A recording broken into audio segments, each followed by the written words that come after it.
که چیرې ته ټوله شپه عبادت کوې او ټوله ورځ عبادت کوې لیکن په هغه کې اخلاص نه وي ستا د دې عبادت یوه فایده هم نشته. صحیح سلو. نو هر عبادت چې انسان کوي په اخلاص سره به کوي عمل. اوس ګوره موږ دا سبق وایو، موږ د څه لپاره وایو؟ د الله د رضا لپاره وایو. زه لمونځ کومه، لمونځ د الله د رضا لپاره کوم په اخلاص سره. صحیح چلو. که چیرې ته دا ووایې چې مطلب خلک ما ته ښه ووایي، خلک ما ته بزرګ ووایي،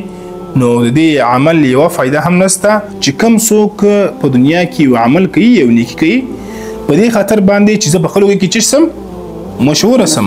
یا یو څوک دی هغه لمونځ کوي د ده دا نیت وي چې یا زه دې په خلکو کې مشهوره سم چې خلک به سبا ما ته ووایي چې دا څومره غټ بزرګ دی.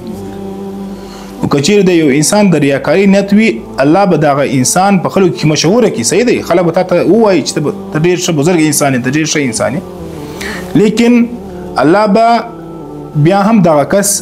د مشهور کېدو پس به دغه کس چیش کې ذلیله کې، خوار به کې او رسوا به کې. نو هیڅ کله چې کله یو عمل کوو، یو نیکي کوو، باید هغه خالص چې چا لپاره وکړو؟ د الله لپاره وکړو. ولې چې الله فرمایي چې وما امروا الا ليعبدوا الله مخلصین له الدین. دا فرمایي چې په هر عمل عبادت کې اخلاص چې هغه پیدا کړي. که لمونځ کوي په هغه کې خالص رضا د چا د رضا لپاره وي؟ د الله د رضا لپاره وي. که زکات ورکوو د چا د رضا لپاره وي؟ د الله د رضا لپاره وي. نن سبا خلک چې کله زکات ورکوي هم د خلکو مخې ته ورکوي پیسې، چې مطلب سبا د خلکو ته هم معلومه شي زه هم څه کوم، زکات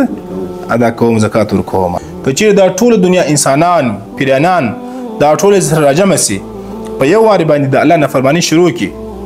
د الله په خدایي کې به نقص نه راسي، د یوې ځلې کمای به نسي را.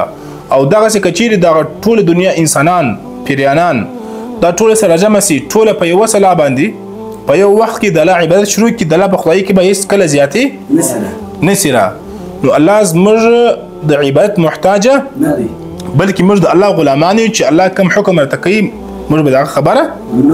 منو. صحیح سلام. قل ان تخفوا ما في صدوركم او تبدوه يعلمه الله ويعلم ما في السماوات وما في الارض والله على كل شيء قدير. ورته ووایه ای نبي چې کومه خبره ته په زړه کې پټه ساتئ یا کومه خبره ته ښکاره کوئ، د دې ټول علم چې دی الله ته شته. ځکه الله هغه ذات دی چې هغه په اسمانو کې چې کوم شی وي هغه ورته معلوم دی، چې په مځکه کې کوم شی وي هغه ورته معلوم دی. الله پر هر څه باندې قادر ذات دی، الله پر هر څه باندې قادر ذات دی. نو چې کله ته یو عمل کوې باید هغه عمل کولو څخه مخکې د آیات چې دی هغه ته مخکې ته کښېږدې چې الله وایي زه ستاسې د زړونو راز چې دی هغه پېژنم. صحیح سلو. نو چې ته کله یو عمل کوې په دې کې د ریاکاري د دې زړه نه وباسه، عمل کولو څخه مخکې دا نیت وکړه چې پروردګار د عمل صرف ستا لپاره کوم، ستا د رضا لپاره د عمل کومه. نو لهذا چې کله بیا ته د الله رضا لپاره یو عمل وکړې، دا عمل چې دی هغه ستا قبول دی. چې کله ته ریاکاري کوې لکه څنګه چې آیات کې راځي ریاکار انسان الله ذلیله کوي، الله یې خوارایي، رسوا کوي. نه به دې دنیا کې بیا یو شی ورته ملاوي شي، نه به په هغه دنیا کې. انس رضی الله عنه روایت دی چې رسول الله صلی الله علیه وسلم وفرمایل چې کم څوک په داسې حالت کې مړ سي، داسې حالت کې د دنیا نه ولاړ سي چې دی په خپل اعمالو کې مخلص و، هر عمل چې دی کوي هغه په اخلاص سره کوي د الله د رضا لپاره، او د روژې پایبندي یې کوله، د لمونځ پایبندي یې کوله، نو دې کس نه الله څه دی راضي دی. صحیح سلو. بس صرف دا غواړي چې هر عمل کو په هغه کې اخلاص پیدا کو. انس رضی الله عنه فرمایي چې رسول الله صلی الله علیه وسلم فرمایل چې په آخره زمانه کې به زما امت پر درو حصو باندې تقسیم سي، زما امت به پر درو حصو باندې تقسیم سي. یو حصه به داسې وي چې هغه چې کوم عمل کوي په هغه کې به اخلاص وي، د الله د رضا لپاره به یو عمل کوي. بل حصه به داسې وي چې هغه د ریاکاري لپاره عمل کوي. او درېمه حصه داسې ده چې هغه نیک عمل کوي په دې خاطر باندې چې د خلکو مالونه راجمع کړي، د خلکو مالونه قبضه کړي، د خلکو مالونه چې دی هغه ځان ته راجمع کړي. په ورځ د قیامت به الله رب العزت دغه ټوله راپورته کړي، بیا به دې نه سوال وکړي هغه کسان، هغه جماعت چې هغوی ریاکاري کوله په دنیا کې، یا هغه جماعت چې هغه نیک اعمال کول د خلکو مال جمع کولو لپاره، دوی څه به الله پوښتنه وکړي. الله به ورته وایي چې زما په عزت دي قسم وي، زما په جلال دي قسم وي چې کوم تاسو په دنیا کې د نیکیانې کولې، په کومه وجه باندې تاسو دا نیکیانې کولې، دوی به ورته وایي چې ستا په عزت او ستا په جلال دي قسم وي موږ د دې لپاره د اعمال کول چې ریاکاري لپاره موږ د اعمال کول. الله رب العزت به حکم وکړي چې دا بوځي دا جماعت دا دواړه جماعتونه بوځي جهنم ته دوی دواړه به جهنم ته ولاړ شي یعنی چې کوم څوک ریاکاري کوي په دنیا کې یو عمل کې اخلاص نه وي د انسان دا نو په ورځ د آخرت به دغه کس جنت ته نه ځي بلکې جهنم ته به ځي او هغه جماعت به الله راوغواړي الله به ورته وایي چې زما په عزت زما په جلال دې قسم وي چې تاسو په دنیا کې کومه نیکي کوله ستاسو د نیکۍ کولو څه اراده وله دا جماعت به ورته وایي چې الله ته د زړونو مالک یې ته زموږ په ارادو باندې ښه خبر یې الله به ورته وایي چې یقینا دا زما رشته بندگان دي او دا بوځي جنت ته انس رضی الله عنه سره روایت دی چې رسول الله صلی الله علیه وسلم فرمایل چې د کم چا نیت دا وی چې د آخرت تیاری وکړم د آخرت لپاره اعمال وکړم او چې کوم عمل کوم دا زما د آخرت یو ذریعه سي نو الله رب العزت به د زړه غني کی او دنیا بدله ذلیل سي رسوا سي راضي به ورته چې د کم چا په هر عمل کې نیت د آخرت وي